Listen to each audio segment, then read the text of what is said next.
morning, good evening, good afternoon guys, and welcome back to glorious Galway here in Ireland. It has been beautiful the last 2 days and we're very excited to bring you an excellent video, if we must say so ourselves. It is 20 things that you will find in every single Irish person's home. Doesn't matter if you're a new generation or if you're the old generation, I guarantee we all have these things in your house. Religious icons. Guys, Irish people are obsessed with the Virgin Mary pictures, the Jesus sacrament or whatever that heart is picture. And we love statues and relics and everything associated with Catholic Church, because here in Ireland we're mad for all of that holy stuff. We love our mass on our Sundays, so we have to accumulate as much religious stuff as possible. So if you're ever visiting someone's house and you see a shrine inside the place, don't get freaked out, it's just an Irish thing. We do love them. We are obsessed with tea, guys. We love tea. Barry's tea is my favourite, and I say across the length and breadth of the country, Barry is probably the best one here. But let us know down below if you're a Lions person or, God forbid, a Tetley's person. But we're obsessed, and we also have the stuff that's associated with tea. We always have a cosy that our grandma knit, or a cosy that we bought in like the Irish tourist shops, because we're obsessed with all those kind of Irish diddly-eye things as well. So, and then there's the teapots, the tea sets, and I guarantee every grandma has their fine china that they probably got from the wedding day sitting in some old wardrobe that's like 1,000 years old from that they were gifted at their wedding. Third, guys, GAA, memorabilia. We have stuff in every house, whether it's a hurl in the corner, a football, or we have jerseys, and we all have the O'Neill's shorts, or we have the O'Neill's jerseys and t-shirts. Yes, obsessed with the GAA. And congratulations to Ireland yesterday, you're making it to the All-Ireland finals. You bet the other guys, it was a great match. Second half was the best. My favourite, close to my heart, every time I feel like I'm feeling like I need something very comforting, we all reach for the spuds. Every house in Ireland definitely has a bag of spuds or a few loose spuds rolling around the house. We love our potatoes, guys. For anyone out there, a spud is a potato. Don't ask me where the term spud came from, but that's what we call them here. We love them baked, roasted, mashed, fried, any way possible. And we love mixing like butter, stuff all in it, onions. There's a whole lot of things there that you can mix with potatoes, but we do. We love our old spuds, guys. And we might keep it with the theme food, and we'll move on swiftly to porridge. Guys, Irish people are built on oats. It runs through our blood. Oats and porridge, especially the Flamins, we're mad for it. A bowl of porridge every day is so healthy, good for all cholesterol, and we are firm believers that porridge gives you life. So if you need a nutritious breakfast, or if you come to Ireland, you have to try a fine big bowl of porridge. And we don't call it, I think the Americans call it oatmeal. We definitely don't call that. It's called porridge, and that's it. Okay, I'm kind of embarrassed with this one, guys, but I'm sure this is not just an Irish thing. I think we all have one of these across the world. It's called the good room. That room is only specifically for when you have visitors come by, or if you only use at Christmas time for the old dinner, or if, say, someone like the priest comes to visit, you only go into that good room, and it always smells like polish and nostalgia. You never go in there, guys. It's always just for good use and for the old visitors when they swing by and the Christmas dinner. And God forbid you go in there with dirty shoes on, you'd be killed. Irish language bits and pieces. I didn't even know how to put this into words, but every household has something like with Irish on it. Like it's a towel saying fáilte, or a tea saying cup on tea, or all these little bits and pieces with Irish quotes all over them, or a welcome mat coming into the house. We all have something in our houses that has Irish language wrote on it, and I guarantee that is a fact. Even people that are not even Irish, they tend to accumulate these things in their house, because I know in Croatia I think I have a few in himself's home, because that's what we do. We like to gather stuff with especially random useless things. Okay, we're swinging back to food, but this is kind of an important one because this one's close to all our hearts. We love butter and we love dairy products, and we're obsessed with an old Tayto sandwich. So every household would have in their fridge, guarantee, butter, Kerrygold, or if you're kind of broke like some of us at this moment, you'll be getting the cheaper version, which would be the Tesco Finest, even though they use the British milk, but we'll forgive them for that. Yes, but we'll have milk, butter and Taytos. It has to be the brand. Taytos are like, I don't know what you call them in America, I think potato crisps or something like that, but yeah. And you have to make an old Tayto sandwich with O'Brennan's white bread, load of butter and Taytos put on top of it. Oh, and a soda bread. No house is like normal without a big loaf of soda bread in the house, because it's way better than that cotton wool white stuff and all that, but you can use that for a potato sandwich. The mysterious press where you store everything random.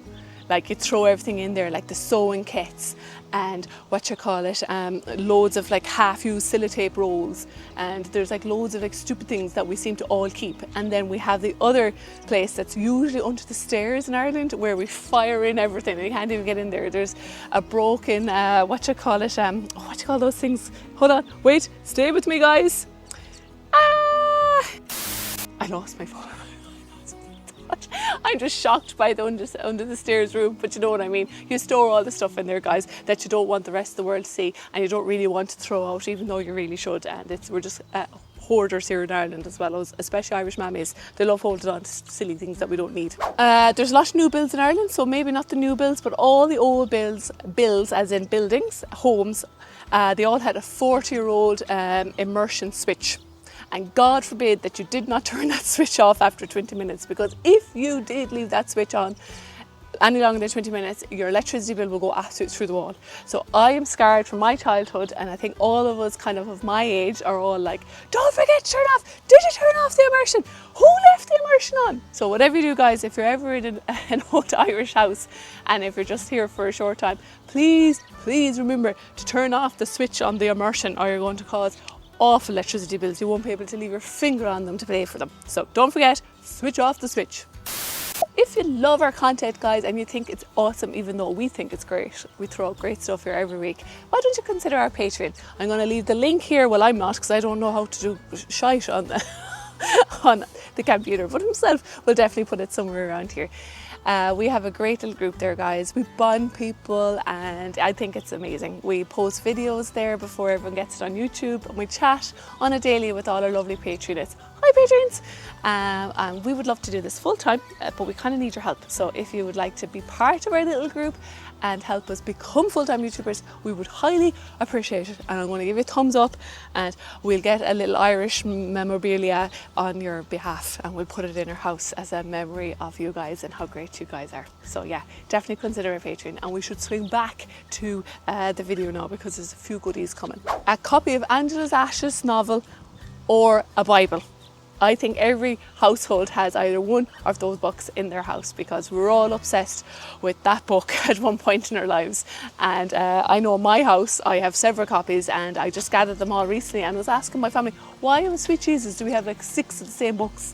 And I don't know why we were so obsessed with that. But that's also a movie, guys, if you haven't read the book, based in Ireland back in the old days when it was a bit depressing. So I'd highly recommend that you maybe get a copy or watch the movie. But yeah, and the Bible, of course. No house is complete without the Old Testament or the New Testament. Highly recommended. Another one that's probably not just an Irish thing, and I don't know if it's as common now because everything's always paid in cards, so it's probably not a thing, but every old household has a jar of coins. We all have that cursed jar, big massive one full with like about €1,000 worth of coins that we're just holding on for forever. I actually went through a jar during the summer there last year, and I found actually our old currency in that jar. So I don't know why we're keeping all this jar of money and not actually turning it into something feasible. But it was nice to find some of our old currency. It was kind of nostalgic. It was very cute. This is actually a funny one, because anytime Wayne himself goes to Croatia, which he does every summer, if I'm here in the house by myself, if everyone goes, I always put on the radio. Every household has a radio, and it's always tuned into the RTE permanently, because where would we be without Joe Duffy and listening to all those Irish news, which we love, and we're all obsessed with the RTE and listening to the R radio to get all the scandal of the country. So every household has a radio without a shadow of a doubt. And if I'm wrong, you can correct me, but I believe that every Irish person definitely has a radio in their house. Now, I'm all for the woolies, love the warmth, and this one is a definite. We all have an iron sweater. Maybe not the new people because you're missing out, but there's always an iron sweater in someone's house that some grandma knit, or that you bought on some trip to the Aran Islands or Connemara years ago by someone that knitted it for you. Not like the ones that are made today now in the factories, cheap, and not like the way they were made years ago. But we all have an iron jumper, and I love my dad's. It's very thick and you had it for years, and it's one of those kind of things that you'll continue to wear for the rest of your life. One good purchase, guys. Get yourself an iron sweater. You'll have it forever. This is another funny one. a CD of the Saw Doctors. We are all obsessed here with Saw Doctors. I don't think Ackley himself is too familiar with it, but if you're Irish, you know what I'm talking about. I won't even try and sing any of their songs, but every household definitely has a CD of the Saw Doctors because those guys are great. They are a great wedding album to have and to listen to. So I'd highly recommend guys check out the Saw Doctors and don't throw away that CD. CDs might come back into fashion again someday. Now, I've lost many of these because I am not great with keeping small things because I kind of lose them a lot. I kind of have a thing with fruit as well, kind of lose them too. A claddagh ring.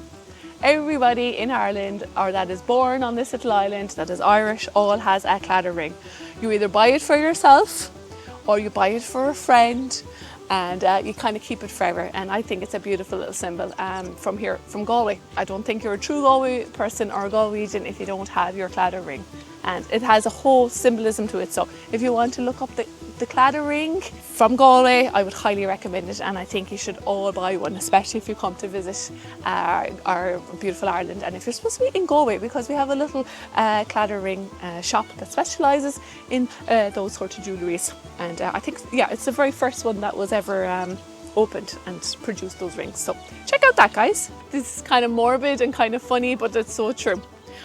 Every household have cutouts from the newspaper from the deaths page of the Galway Advertiser. Every week we get a newspaper here, guys, on a Thursday, and there's a whole spread of the deaths of people, and people love these messages and stuff. But Irish people, if they know that person, they will cut it all out and then you stick it onto a board or on the back of a door or something that you have in your house just to keep. We all like to keep these things, and if someone has passed away, you'll always keep their memory cards, and anything to do with the dead, we're kind of slightly obsessed with it, and we're cutting out dead people here on a weekly. I hope that's not weird, but let me know if that's something you guys do in your country. I don't know. I'm sure there's a lot worse if you look into the whole nuts and bolts of it. We better move on swiftly. It's getting awkward now. The good towels, people. Those towels that you only pull out when the visitors come. And you don't touch them. God forbid you will wipe your hands. They're hung up in a really nice way in the bathroom. But if you use those good towels, you're going to probably be killed by your mother or your grandmother because they're only there just, to look at. You have to use the old raggedy towel that's grey, hidden in the corner. So the good towels is a definite. I remember growing up and we had such beautiful towels, and my mother be giving us the looks you do not touch those towels. But the guests are allowed. So if you come to visit us and you see beautiful towels in the bathroom, you are allowed to use them. But the family is not. You'll be killed over it. Don't come at me now, Irish mommies, with that one. I'm telling everyone our dark secrets here. But it's all in good crack. A stash, kind of a secret stash, but it's not really a secret, of whiskies. It's either behind a locked cupboard or it's in under under where you'd keep kind of a storage where it's kind of out of sight because you don't want people coming in visiting you and seeing that you're probably a hidden alcoholic. And it's always the same drinks: Hennessy, Jameson and Redbreast. We all have them tucked away in some corner at the kitchen for when the visitors come along and you have a bit of a nightcap. But definitely, if you guys have another sort of a whiskey that you tend to keep in your house hidden, let us know down below. But I guarantee you every household has one of those three in their house. Moving on to one of the lovely scents of my life that I do enjoy immensely: a bag of turf. Now, this is probably not every Irish family because a lot of people doesn't have a bog anymore because there was laws put on that where you can't cut anymore, and there's the city slickers that don't know anything about a bog, which is kind of sad. But they definitely know what turf is because all Irish people understand what it is. And if you're new here, turf is like what we would use to light a fire, to keep our fire going, like wood and coal and all those things. So it's like a fuel. But yes, turf, every household nearly in all of Ireland, I believe, has a bag of turf, a bog, or gets a turf man to deliver some turf. But there is some bag of turf in some way, or like a little kind of novelty gift of a picture frame with a bit of turf in it in their house. Guaranteed, the bogs are great. And if anyone says it's awful for the environment, how old is the bog? It's been there for years. There's no problems, guys. And last but not least, this is not something we have in the house, but it's something that nearly all Irish people can relate to. We all have a family member that went to Australia or is in Australia and is currently living there. I don't know why. We all just gravitated to Australia throughout the years. That seems to be like the go-to for like Irish people. So anytime you go to visit an Irish person, I guarantee there's going to be an Aunt Mary, an Uncle John, or some family member that be like, oh, my young fella's gone now to Australia. Oh, he's bought a house in Australia. He's settled down with Anne from Donegal, and that's the that's the way it is now. But that was my last, guys. That was 20 things that us Irish people have in our homes, and the last one wasn't really something, but it's totally relatable. I guarantee you all the Irish people definitely has a relative or a family member in Australia. And I hope you guys enjoyed that one. It was a bit quick, but give us the thumbs up, guys. Give us a subscribe and comment below like always. And I hope that you will return next Sunday for another fun-filled adventure with himself and myself talking about our beautiful island here. I think that's probably it. We're all a little bit tired now. It's been a busy weekend. It's been sunny and hot here, and we're all ready for the old bed, or the cot as we say here. So guys, ciao for now. We will see you next Sunday, and yeah, thumbs up, slán, and sláinte if you had a drink. Bye guys, see you soon.